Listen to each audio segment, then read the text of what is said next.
Урматтуу достор, бүгүнкү күндө мен Турция өлкөсүнүн Стамбул шаарында жүрөмүн. Бирок максатыбыз саякаттап эл көрүп, жер көрүп келүү эмес. Бир жыл мурда баламдан аныкталган дарттын кесепетинен Бишкектеги дарылануусу аягына чыгып, оорусу кайтып келбес үчүн Турцияда операция жасатууга муктажбыз. Көпчүлүгүбүз билгендей бөтөн жерге келип дарылануу доллар менен эсептелип, анан дагы биздей үй бүлөлөр көтөрө албай турган суммалар айтылат экен. Андыктан достор, баардыгыңыздарды дагы бир жолу кайрымдуулук кылууңуздарды суранып, садака менен жүрөгүңүздөрдү рахаттандырып, андан соң шашпай олтуруп баламды дарылатынын аракетинде жүрсөм дагы, сиздерди эстен чыгарбай которуп жаткан тасманы көрүүңүздөрдү суранамын.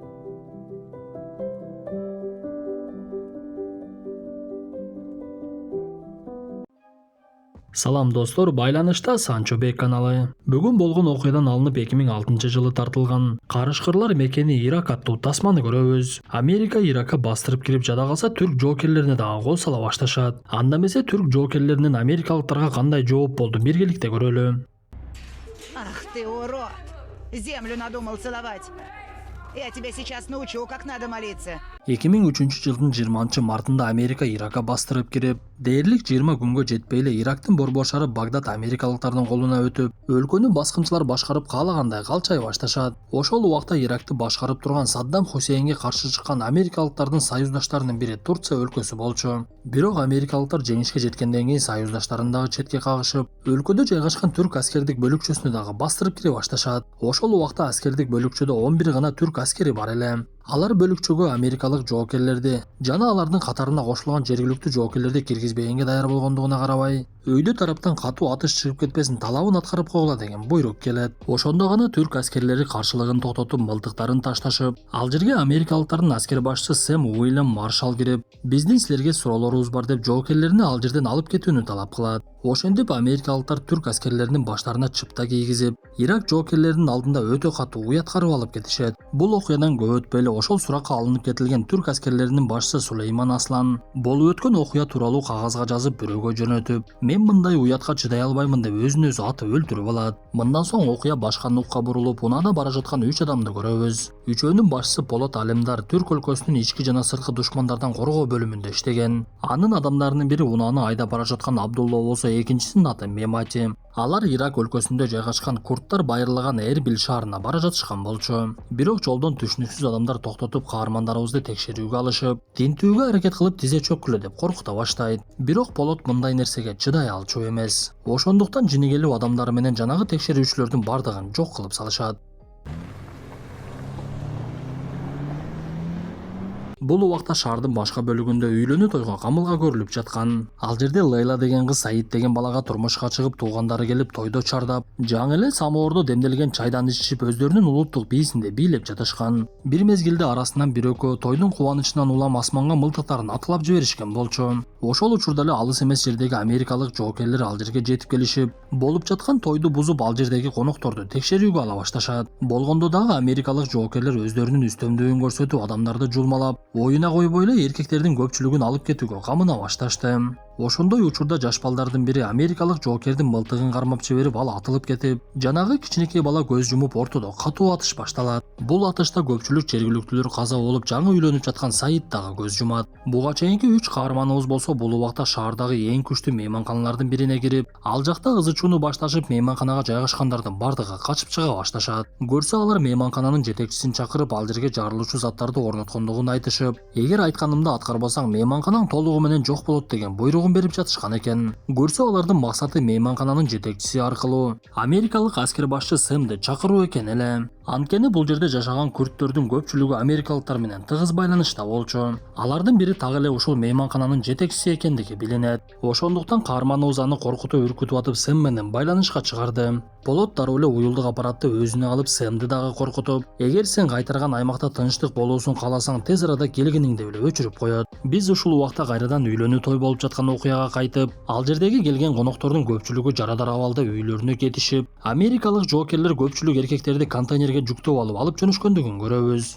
Ошол жоокерлердин арасында мыкаачы, адам өлтүрүүнү оңой эле көргөн америкалыктардын бирөөсү бар эле. Алар бара жатып, талаага келген мезгилде унааны токтотуп, Мылтыгын алып чыгып контейнердин ичиндеги адамдарды аткылай баштайт. Анда октон бир тобу көз жумуп бир канча бөлүгү жаракат алышты. Эң эле кызыгы жанагы Джокер эмнеге мындай кылып жатасың деген өзүнүн тарапташтарынын бирөөсүн деле өлтүрүп салат. Мындан соң алар адамдарды Абу Грейба түрмөсүнө жеткирип, биз ошол жерден америкалыктардын жергиликтүүлөрдүн үстүнөн кылып жаткан мыкаачылыгынын дагы бир түрүн көрөбүз. Алар кармалып келген тирүүлөрдү сотсуз эле түрмөгө камап, жаракат алгандарды ооруканага жаткырып, денесиндеги жарактуу мүчөлөрдү алып ар кайсы өлкөгө сатышат экен. Салынган кутучалардан мүчөлөрдүн көпчүлүгү Израилге кеткендиги түшүнүктүү болот. Тель-Авив, Израиль. Человеческие органы для пересадки. Бул убакта 3 каарманыбыздын жанына Сэм дагы келип калган болчу. Анда ал олтургучка олтуруп дароо эле ал жерде жарылуучу зат бар экендигин сезет. Анда Полот дароо эле ага чыпталарды көрсөтүп, эгер аман калгың келсе бул чыпталарды сен дагы, Джокерлериң дагы киет. Башкаларга чыпталар кийилген бойдон бул мейманканадан чыгасыңар деген талабын коет. Биз ушул жерде гана Полоттун Туркиядан адамдары менен Иракка эмне үчүн келгендигин түшүнөбүз. Көрсө буга чейин өзүн өзү атып алган аскер башчы Сулайман Аслан, бизди уят караган америкалык аскер башчы Сэмден өч алганың деп так эле каарманыбыз Полот Алимдарга кат жазган экен. Но я знаю твое больное место. Бирок Сэм дагы кече төрөлгөн эмес болчу. Ал бул жака келе жатып даярдык көрүп, өзү менен кошо жергиликтүү жаш балдарды ала келип, каарманыбызга каршы курал катары колдонуп, аларды дагы бөлмөгө алып кирип коет. Муну көргөн Полот эмне кылышын билбей, бирок имаратты жардыруудан баш тартып, эгер мен бул балдарды өлтүрсөм сенден айырмам эмне? Мен сендей канкор эмесмин, бирок бул жолу максатыбыз ишке ашпады. Бизге бир дагы Джокериң тийбесин деп жарылуучу затты ишке киргизе турган пультту колуна кармап алып ал жерден чыгып кетишет. У него в руке, кажется, это пульт от бомбы. Ты видел? Биз тасманын жүрүшүндө туткунга түшкөндөрдү америкалык жоокерлер кандай кыйноого алгандарын көрөбүз. Америка өзү келип Иракка кол салгандыгына карабай жөнөкөй эле жарандарды кармап алып, силер биздин душманыбызсыңар деп жар салып, аларды жыганач чечиндирип муздак суу менен кыйнай башташат. Ал эле эмес, кары жашына карабай жада калса намаз дагы окута койбой, кийимдерин чечиндип биринин үстүнө бирин жаткырып сүрөткө тартышат. Сэм болсо адамдар менен сүйлөшүп, буга чейин аны коркуткан 3 каарманыбыз тууралуу маалымат чогултуп, алар Түрк өлкөсүнүн эң мыкты тыңчылары экендигин, буга чейин жүзүнө пластикалык операция жасап, Түрк өлкөсүндө өтө коркунучтуу делген кылмыштуу топту дагы жок кылгандыгын билишет. Бул убакта каармандарыбыз шаарда жашынып, эми башкача жол менен баралы деп мерчемдешип, Сэмди аңдышып, аны алыстан атып салууну максат кылышат. Ошондуктан каармандарыбыз базарлардын биринде атайын көзгө тар мылтыгын даярдашып, Полот үйдүн тамбашына чыгып алып Сэмди күтүп жаткан. Бир мезгилде Сэм ал жерге толгон токой жоокерлер менен келип, жергиликтүү ар кайсы улуттун башчылары менен жолугушуп, аларды бири-бири менен уруштурбай ынтымак алып келүүнүн аракетин көрө баштайт. Бирок чындыгында Сэмдин максаты алардын ортосунда уруш пайда кылып, алсыздандырып, өзү толугу менен башкарууну ниеттенет эле. Кандай болбосун сүйлөшүү аяктап, Сэм чыгаар алдында каарманыбыз атууга камына баштайт. Бирок ошол убакта эле ал жерге бейтааныш күмөндүү адамдын келе жаткандыгын көрөбүз. Көрсө бул адам буга чейин америкалык жоокерлердин колунан өлгөн кичинекей баланын атасы экен. Ал жоокерлерден өч алуу максатында денесине жарылуучу затты орнотуп алыптыр. Бир мезгилде катуу жарылуу болуп, бири бутунан айрылса, экинчиси колунан айрылып, айлана чөйрө канга бууланып калат. Бирок каармандарыбыздын Сэмди өлтүрүүгө мүмкүнчүлүгү болбой, башка жоокерлер менен атышып, Абдулла менен Мемати ал жерден качып, Полот дагы тамбаштан секирип качып жөнөйт. Бактыга жараша окуя болгон жерден үчөө тең аман эсен чыгып кетишип, каарманыбыз кийимдерин чечип коюп бара жаткан мезгилде анын артынан бейтааныш кыз байкап калды. Бирок бул жолу каармандарыбыз өздөрүнүн адамдарынын биринин үйүнө жашынгандыгы менен көпкө бара албастыгын түшүнүшөт. Анткени бул шаардагы толугу менен америкалыктардын колунда болгондуктан алар бат эле табышып, ошол убакта буга чейин Полотту байкаган кыз дагы ал жерге келип калган болчу. Анда каармандарыбыз үйлөрдү аралап, америкалык жоокерлерден качып жөнөшүп, кайда барарын билбей калган мезгилде жанагы аңдып жүргөн кыз аларга шатыны көрсөтөт. Анда каармандарыбыз анын ким экендигин билбей, ишенгилери дагы келбей, бирок тобокелге барышып, жанагы кыздын жардамы менен жашынып калышты. Бирок америкалык жоокерлер дагы деле аларды издөөсүн токтото элек болчу. Ошондуктан бейтааныш кыз каармандарыбызды жертөлөгө киргизип, өзү болсо ал жерде жуунуп жаткандай сүрөт көрсөтүп, америкалык жоокерлерди алаксытып коет. Биз ушул жерде гана бул кыз буга чейин турмушка чыгып жатканда тою бузулган Лейла экендигин билебиз. Они ушли. Выходите. Каармандарыбыз Лейлага ыраазычылык билдирип, анын үйүндө конок болушуп, мындан нары кандай кыймыл кылабыз деп ойлоно башташат. Америкалыктар болсо каармандарыбызды издешип, андан сырткары өздөрүнүн саясатын жүргүзүп, жергиликтүүлөргө жардам бермиш болуп, бул нерсени маалымат катары чыгарышып, биз жакшы иш кылып жатабыз деп тасмага дагы түшүрүштү. Биринчи өздөрү келип, өлкөнүн экономикасын толугу менен талкалап, каалагандай саясат жүргүзүп, анан калп эле элге жардам бермиш болгон кандай эки жүздүүлүк. Анткени көпчүлүк элдер америкалык баскынчылык саясаттан кийин өздөрүнүн үйүнөн көчүшүп, барарга Аларга жери жок жакырчылыкка кептелип калышкан болчу. Мындай саясатын америкалыктар биз ал өлкөгө тынчтык орнотуп жатабыз деп коюшат экен. А как мы попадем на движущийся поезд?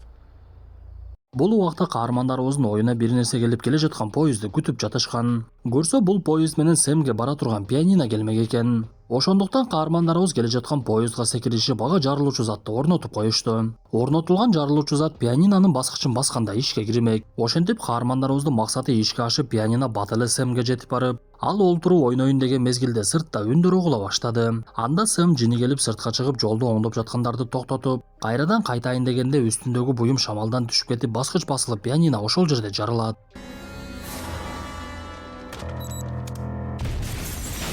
Ошентип бул маалымат калың элге бат эле тарап, көпчүлүгү кубанып, каармандарыбызга дагы жетип, бирок алар Сэмдин чындап өлгөндүгүн аныкташ керек болот. Ошондуктан эми шашпай иш алып баралы деп дагы ойлоно башташты. Андыктан каармандарыбыз кетер алдында багымдат намазын мечиттен окуйлу деп, айылдагы мечитке барып азан айтылып жаткан учурда полот дараталууга киришет. Бир мезгилде кайдан жайдан ок атылып, мечит жарылып, америкалыктар ал жерге келип калгандыгы белгилүү болуп, айыл тарапта алар аткылай башташат. Көрсө Сэм өлбөй эле бир канча гана жаракат алыптыр. Алар бул жолу катуу киришип, каармандарыбызды жок кылуу үчүн айылдагы адамдарды деле аяшпай, бардыгын чекеден аткылап, булардын бардыгы кылмышкер деп жок кыла башташты. Анда келгендерге каармандарыбыз дагы катуу каршылыгын көрсөтүп, бир мезгилде Сэмдин тирүү экендигин полот өзү дагы көрөт. Өкүнүчтүүсү келгендердин саны көп болгондуктан алар айылды ар тараптан курчашып, коргонууга аракет кылып жаткан Мематиге дагы ок тийип, ал жонунан жаракат алат.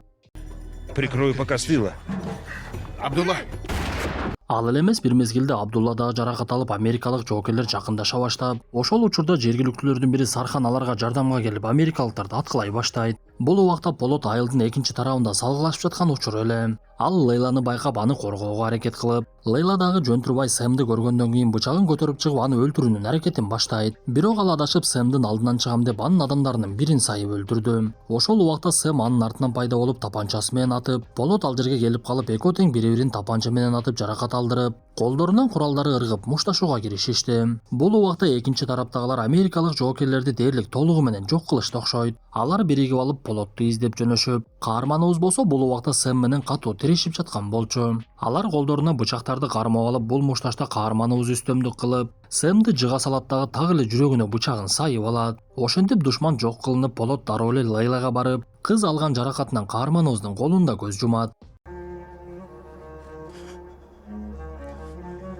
Достор, ушундай кадрлар менен бүгүнкү тасмабыз дагы аягына чыкты. Тасма жакса мыкты белгисин басып, оюңуздарды сөзсүз калтыра кетиңиздер. Анда эмесе кийинки тасмадан жолугушканча ден соолукту жакшы карап, согуштун бетин ары кылып, өлкөбүздө ар дайым гана тынчтык болсун.